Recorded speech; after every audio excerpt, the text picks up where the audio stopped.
Hey everyone, and welcome to this week's installment in the How I Got Started series. Today I'm joined by Jered Helton. He's an accomplished leader in the mortgage industry and recently got back into loan origination. Welcome, Jered.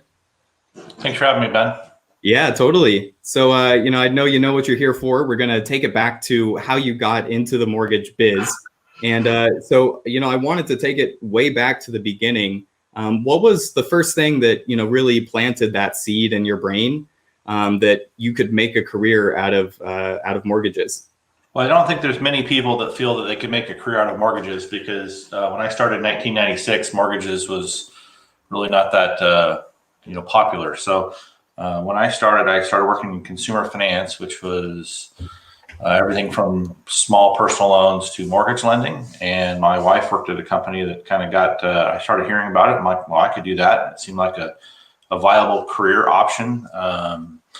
And it was a little bit of a leap of faith, so to speak, but I'm certainly glad that I did it. So what actually was that first job, and how did it prepare you, for what you do today? It was a good first job. I learned a lot about sales techniques. I certainly learned a lot about things I liked and disliked.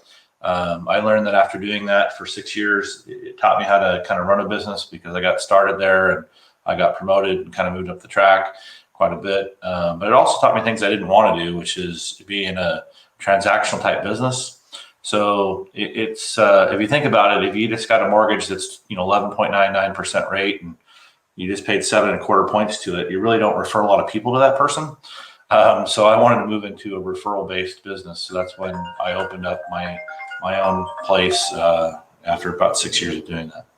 And so thinking back to that time, was there somebody in your life then that was, influencing you or guiding, your entry into this career? I don't think I really knew it at the time, but my wife worked there, so she was worked at the company and knew a lot of the people there and kind of explained the path that they're on, and it just kind of just fell into place. I don't think there was, besides my wife, anyone instrumental, or she wasn't my wife at the time in '96. It was before we got married, but really instrumental outside of that. In that time, was there ever any doubt or was there some hesitances that you had, going into it in regards to it being the right career for you? Well, I don't know how other people find their careers. I think it's one of those things where you do something, you figure out that it fulfills you, you enjoy it, you have some success in it, and then it just becomes something that is kind of part of you. I can't imagine doing anything else. So you mentioned that you get a lot of fulfillment from your job. What exactly is it that you really get a lot of that personal fulfillment from? Well, I think that no 2 days are the same, so that makes it where it's not mind-numbing, and like you're doing this repetition over and over again, and you're really in the business of improving people's lives, which is pretty important to be part of. And, when you do a mortgage for someone, you probably learn more about them than they might know about their own financial self. So it's rewarding to kind of guide that. And then also my role, as a leader, I help others, do the same thing. So that's really important to me. And, not just originating and working with realtors and borrowers, but also working with other loan officers and seeing their success and seeing them kind of grow up through their career. It's really, continues my, inspiration for what I do. Yeah, well, and I like that you mentioned, learning what it took to be a leader. And, obviously you didn't start in a management position, and now you're somebody that a lot of people in our industry look up to.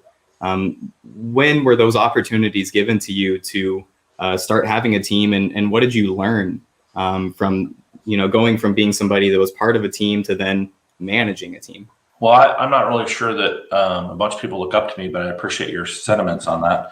How it works in the sales side of things is you're a good salesperson, and what they do is usually just promote good salespeople. Certainly that's given someone the opportunity. That doesn't mean that they should be a good leader, or even that I'm saying that I am a good leader, but I certainly try at it every day. To put it in perspective, I worked for the company I started with in '96, and they said, "Hey, good news, we're going to promote you to a manager." And I said, "Oh, that's great. I'm looking forward to it." And they said, I said, "Where's it going to be?" And they said, "Lewis in Idaho." And I said, "Oh, great. Where's that?"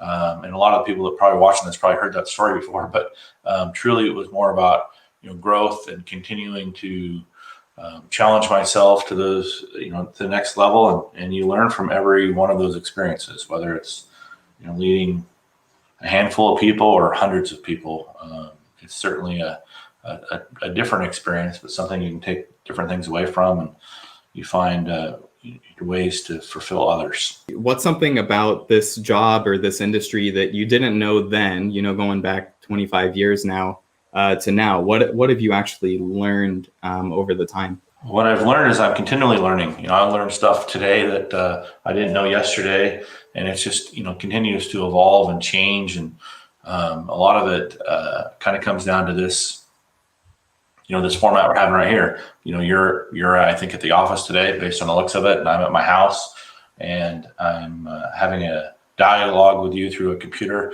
and that's something that's certainly going to shape the direction of where we go and how we interact with customers and how they want it to be interacted with. So it's just kind of that evolution, and I think that maybe that's sounds weird, but the learning never stops. I mean, it's just one of those things that just keeps on evolving and changing almost daily. Is there anything else that you really want people to know about your career and what's led you to where you are today? Well, I mean, that's a good question, Ben. Essentially, if you're already in the business, I guess I would say that what I would encourage everyone to do is being a professional and a student of your business, being a good teammate, whether you work at brand A or brand B, and all kind of collaborate toward the better good of the consumer. That's something that I've kind of always been a big believer in, having served on several local and state boards in the mortgage business. And then the other parts is that I feel very blessed. I got into an industry where I didn't know a ton about where it would lead me, but it's provided a good opportunity and a good career and a good living for my family, which I'm very grateful for, and I feel blessed every day that I get to not only do that, but help people along the way. So it's pretty inspiring. Well, so I think that's a great note to end it on. I think that really speaks to your business and the values that you hold. So I thought that was an awesome way to end this. So just wanted to say thank you, Jered, for joining me today, and best of luck with the future for your business. Well, Ben, thanks for having me. I look forward to seeing other loan officers in our office go and share their story too. So thank you for doing this. Yeah, looking forward to it. All right, thank you guys for watching. We'll see you in the next one. Thanks.